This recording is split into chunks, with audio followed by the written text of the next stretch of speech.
welcome back to the channel, or welcome to the channel if you are brand new. Today we are starting a new series called Buy or Skip. I've been kind of wanting to do this for a while.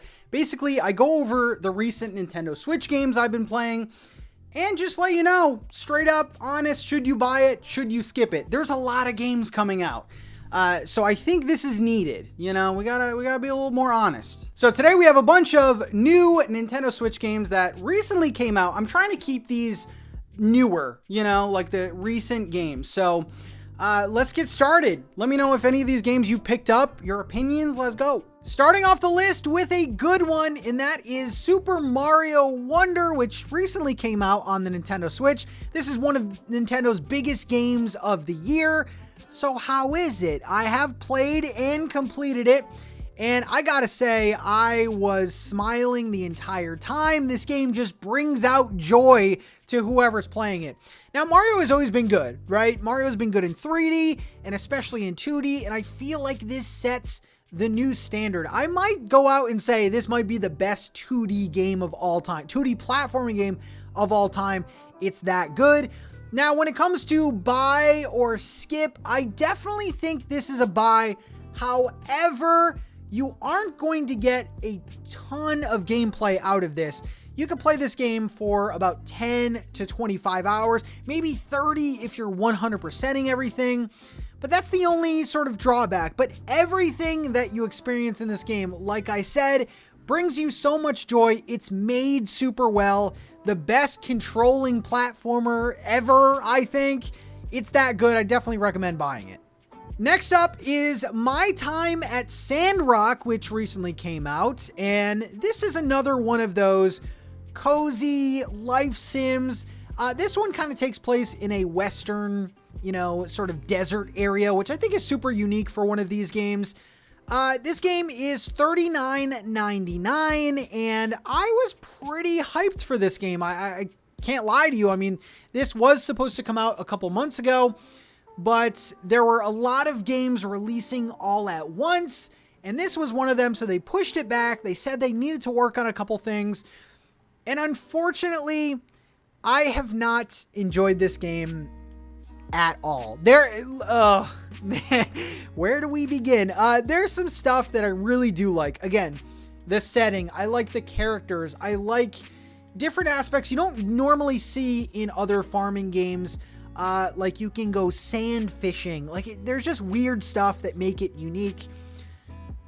The crafting is cool. I like the different things that you can craft. I like some of the wackiness of this game. But that's pretty much where it stops for me. This game runs so poorly on the Nintendo Switch. This game looks great on the PC, and from what people tell me, they love this game. But the Switch version is borderline unplayable. The frame rate is bad. The pop-in is really bad. And I just don't... This series just didn't click for me. I didn't have a good time with My Time at Portia. Going into this, I was a little bit skeptical, and then playing it and realizing this series just isn't for me. My Time at Sandrock, again, $39.99, and I would recommend to skip this game. Next up, another brand new game, and that is WarioWare MOVE IT, and I love the WarioWare games. If you're not familiar with these games, it's basically a collection of micro games, so they're just really short bursts of fun. And WarioWare MOVE IT is going back to its original form on the Wii, which had motion controls. And I gotta say, this has been some of the best fun that I've had in 2023 with any video game. And I know that's a big statement there. This game is just so wacky. And especially if you have friends or family that could just, you know, sit down and well, you have to stand up, but you know, gather around the TV and just do like a game night. This game is just incredible fun, and I can't recommend it enough. Now, it is $49.99, which is a little steep price. It's not, you know, full price, but I definitely do recommend buying this. Again, this is a game that's not going to go on sale, so if you have any interest in it, definitely pick this up. I prefer this to the other WarioWare game that's already out on the Nintendo Switch. Man, this game is so fun. The next game I kind of picked up on a whim. I really didn't see any reviews on this. I really didn't even see any gameplay on this. But Spirit of the Island, which came out pretty recently, is another one of these life sim, farm sim type games. And I gotta say that I just wasn't wowed by this. First of all, it is $24.99, and let's start with the good things. I do like the graphics of this game. I think it does something a little bit different. It does run well on the Switch, although I know this game is on other platforms, and, you know, being a Switch game, it doesn't have as much detail as some of the other games. But Spirit of the Island just doesn't stand out. It does a lot of things that other games do, and it doesn't do it as well. There's crafting, there's farming, there's relationships, there's questing. The map itself is pretty big and kind of fun to explore, but this game just didn't click with me, and I feel like if I am spending $25, even if this game goes on sale, I just still wouldn't recommend this. There's just way better options out there. The farming life sim genre is ever expanding, and this game kind of got lost for me, so yeah, I would just say skip it. Next up is a game that I've had my eye on, and I was going to wait for a sale, but I just couldn't do it anymore, and that is Mail Time on the Switch. Now, this is a super pretty and charming 3D platformer, has sort of that cottagecore aesthetic, which I really like. And this is, yeah, it's a 3D platformer where you basically play as this little mushroom person, and you deliver mail, and that's pretty much it. There's not a lot of depth to this game, but I will say the writing, the character design, the world itself, the graphics are amazing. I adore this game. Now, here's the thing. This game is $19.99 on the eShop, and I beat this game in about an hour and a half. Now, I didn't beat it 100%ing it. If you want to 100% this game, it'll probably take you like 3-4 hours max. And you know what? $20, you're expecting a little bit more. But I will say, this game runs well on the Switch.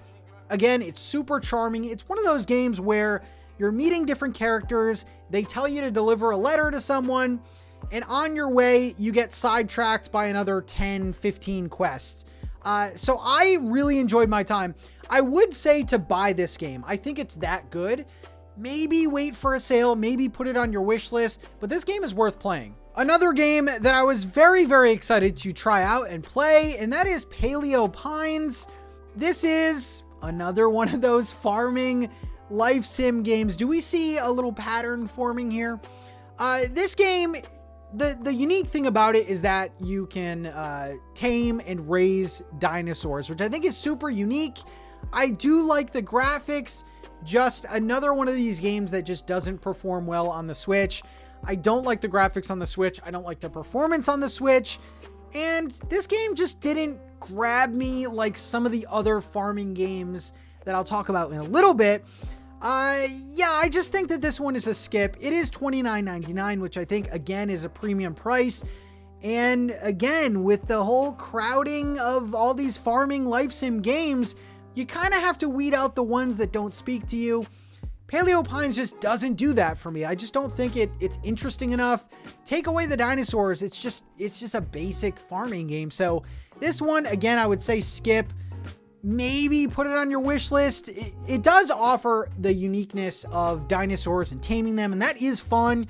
Using dinosaurs to help you farm and stuff like that is fun. I would skip this one. All right, here you go. This is going to be my shortest sales pitch ever. Buy the Watermelon Game. This game, Suika Game or Watermelon Game, this is a must buy. It's only $2.99. And this kind of proves that, man, if you take a game that is super popular and everyone's talking about it, and you quickly put it on the eShop rather than waiting a year or two, it'll do well instantly. And that's what Watermelon Game does. This is a simple puzzle game. In case you've been under a rock and you have no idea what I'm talking about, this is a very simple game where you drop fruit and you try to match fruits up, and if you combine fruits, they make bigger fruits, and the whole point of the game is to make the biggest fruit and get the highest score. I played an embarrassingly amount of this game, okay? I've downloaded it on multiple Switches, It is taken over. It's the best pick up and play game. Rounds can last from like 5 to 20 minutes. Try to beat my high score. It's right there on the screen. Try to beat it. Let me know if you have beat it. It's $2.99. At least give it a try. Now, I have a couple games that I do recommend, but I recommend waiting for them. And the very first game is Fae Farm. This is a game that I've talked very highly of, and I still do think it is worth a purchase. However, if you have been waiting for it for a price drop, I would say to wait a little bit longer. Now, Fae Farm is a full $59.99 game. And for one of these cozy sort of life sim games, I do think it is on the higher end for what the game offers. Now, I do think there's a lot of content. There's a lot of customization with your farm and your house. The questing is cool. The controls are great. The graphics are great. But I have seen this game already. You can even check now on Amazon. It has gone down in price. And if you are holding out, I would definitely wait for this game. So I do recommend it. It is good, and I do think it lives up to the hype. If you can avoid paying the $59.99, I would do so. I would wait on Fae Farm. It's good, but I would wait. And next up, this is a game that I think came out the same day or the same week as Super Mario Wonder, and that is Sonic Superstars. Now, I am a big fan. I mean, I'm a fan of Sonic. I wouldn't say I'm like a big or a super fan of Sonic, but I do like Sonic when it's good, okay? And Sonic Superstars is good. It's actually really good, especially if you like the retro sort of 2D Sonic. Now, this game is $59.99, and that's kind of why it goes into this wait category, because Sonic games historically have always dropped in price, even the year that they're out. And I do think that, you know, going into Black Friday and some of the holiday shopping, this game is probably going to drop down to $30 or $40. If you do have interest in this, or if you've, you know, beaten Mario Wonder and you want to play another 2D game, I don't think it's as good as Mario Wonder, but this game is very solid. I would recommend it, but I would definitely recommend to wait on this as well. So there you have it. Those are some of the games that I played and my honest opinions about them. Should you buy, should you skip, or should you wait? Let me know if I got any of these games wrong. Sometimes I start a game and I'll play it for a few hours and I'll really try to get into it and I just can't get into it. So let me know, any of these games should I give a second chance? Any of these games you think I rated too high? Let me know in the comments. Thank you guys for watching. I'll see you in the next one.